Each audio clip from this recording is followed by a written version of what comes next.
Guys, and welcome back to my channel. So in this video I will tell you that how to look at stickers on TikTok. So before starting this video, make sure to like this video and subscribe to my YouTube channel for more tips and tricks like this one.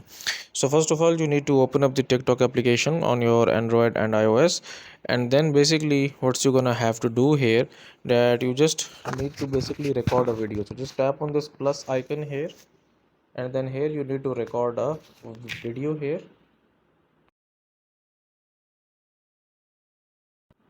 And then basically you need to tap on this plus option, and now here you can see that in this list here at the right side we have this stickers option. So just tap on this, and now here you can see that we have all of our stickers here. Okay, so these are our recommended stickers, okay, at the top that are in trending.